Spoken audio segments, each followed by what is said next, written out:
Assalamualaikum warahmatullahi wabarakatuh. Perkenalkan, nama saya Rizka Putri Aristasari, NIM 401818075. Di sini saya akan mempresentasikan mengenai pengembangan media pembelajaran interaktif IPA berbantuan Moodle pada materi ciri-ciri makhluk hidup untuk meningkatkan keaktifan siswa. Dengan dosen pengampu di sini ada Ibu Noviratna Dewi, SSI MPD, dan Bapak Arif Widiatmoko, SPD MPD PHJ. Yang pertama yaitu ada latar belakang. Pada era 4.0 saat ini, teknologi sangat berpengaruh besar terhadap proses pembelajaran, terutama pada saat pembelajaran online yang disebabkan adanya COVID-19, sehingga mengharuskan siapapun untuk berada di rumah saja atau biasa disebut dengan work from home. Pembatasan berinteraksi sosial antar masyarakat mengakibatkan laju pertumbuhan dan kemajuan di sektor bidang kehidupan menjadi terhambat, terutama dalam hal pendidikan. Untuk itu kita perlu memperubah strategi pembelajaran dan pengaruh media terhadap efektivitas proses pembelajaran. Ada banyak strategi pembelajaran seperti instruksi langsung, instruksi tidak langsung, pengalaman pembelajaran, strategi belajar mandiri, dan instruksi interaktif.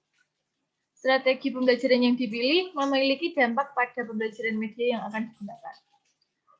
Untuk itu kita memanfaatkan teknologi LMS atau Learning Management System untuk mengajar secara daring dengan memanfaatkan teknologi yang sudah tersedia. Contoh dari Learning Management System sendiri ada Google Classroom, Moodle, Edmodo, dan media pembelajaran digital lainnya.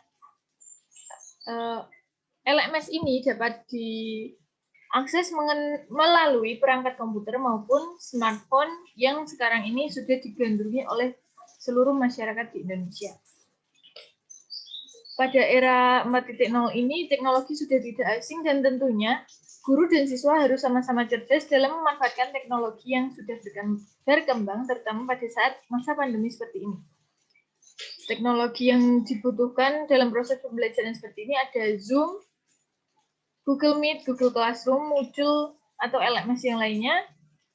Dan pengembangan media pembelajaran ini yaitu menggunakan Moodle sebagai sarana pembelajaran yang interaktif yang dapat memuat teks, audio, maupun video pada materi ciri-ciri makhluk hidup. Selanjutnya ada rumusan masalah.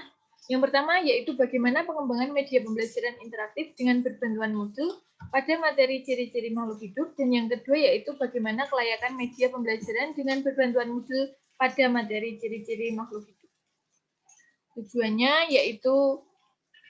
Tujuan dari penelitian ini yaitu untuk menghasilkan produk berupa media pembelajaran interaktif dengan aplikasi Moodle pada materi ciri-ciri makhluk hidup untuk meningkatkan keaktifan siswa dan mengetahui kelayakan media pembelajaran interaktif dengan aplikasi Moodle pada ciri-ciri makhluk hidup untuk meningkatkan keaktifan siswa.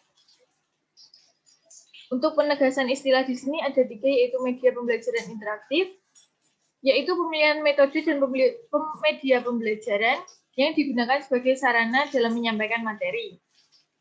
Penggunaan metode dan media pembelajaran ini menghindarkan siswa dari rasa bosan, terlebih untuk mata pelajaran yang memiliki materi bersifat abstrak seperti materi ilmu pengetahuan alam. Kemudian yang selanjutnya ada Moodle. Moodle di sini atau biasa disebut dengan Modular Object Oriented Dynamic Learning adalah paket perangkat lunak yang dapat digunakan secara bebas, dirancang untuk mengembangkan pembelajaran berbasis kegiatan internet ataupun website. Untuk selanjutnya yaitu ada keaktifan siswa.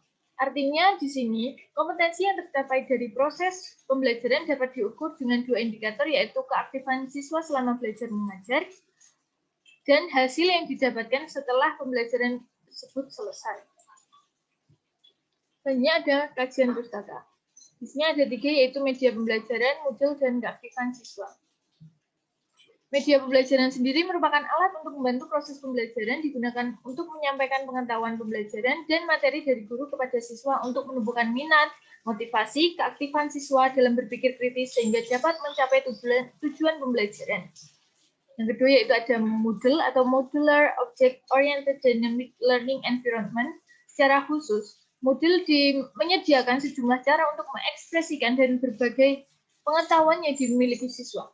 Moodle juga menyediakan alat yang baik untuk memantau komunitas kegiatan pembelajaran.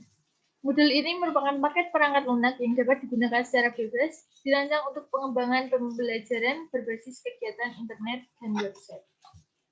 Untuk keaktifan siswa, yaitu siswa memiliki dorongan untuk melakukan sesuatu, memiliki kemauan dan keinginan.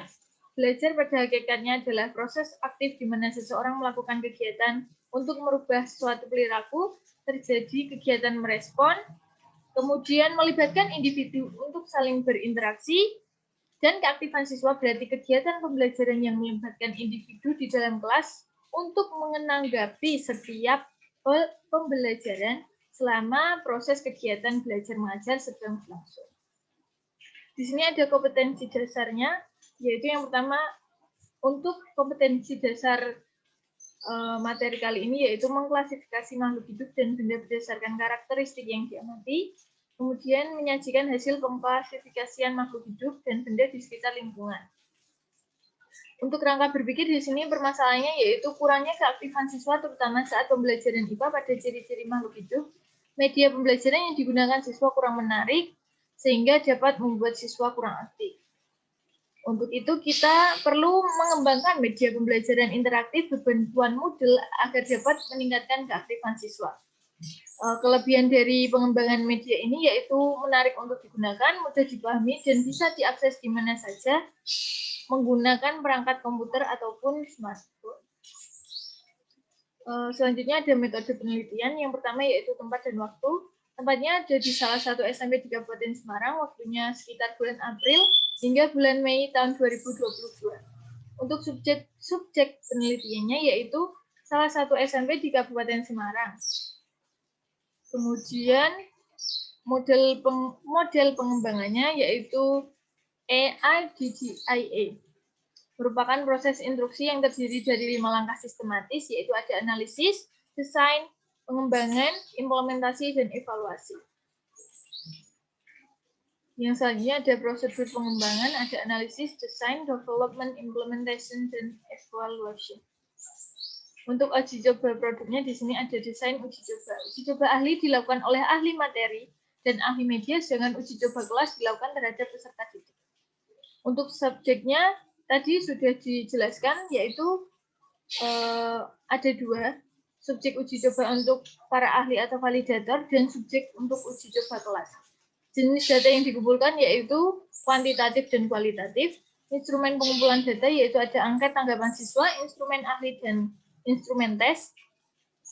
Teknik analisis data yang digunakan ada analisis uji normalitas, uji homogenitas, dan uji T. Selanjutnya yaitu ada analisis uji kelayakan ahli. Untuk di sini menggunakan rumus sebagai berikut. Yang keterangannya yaitu P persentase skor, NA nilai akhir, sigma X yaitu jumlah skor, N skor maksimal, N kecil banyak butir pertanyaan. Tabelnya nanti akan menjadi seperti ini. Persentase penilaian 76 sampai 100% dikatakan valid dan keterangan sangat layak. 51 hingga 75% tingkat kevalidannya cukup valid dan dikatakan layak. 26 hingga 50% dikatakan kurang valid dan keterangannya kurang layak. Kurang dari 25% dinyatakan tidak valid dan keterangannya tidak layak. Selanjutnya yaitu analisis tanggapan siswa terhadap media pembelajaran. Di sini menggunakan rumus Y sama dengan skor total respon siswa per skor maksimum respon siswa kali 100%. Keterangannya Y sama dengan persentase respon siswa terhadap media pembelajaran yang akan diperoleh hasilnya sebagai tabel berikut ini. Persentase 76 hingga 100%, interpretasinya sangat baik. Kemudian 51 hingga 75%, baik. 26 sampai 50%, kurang baik. 0 hingga 25%, sangat tidak baik. Baik, terima kasih. Sekian presentasi dari saya. Apabila saya ada kekurangan, saya mohon maaf. Wassalamualaikum warahmatullahi wabarakatuh.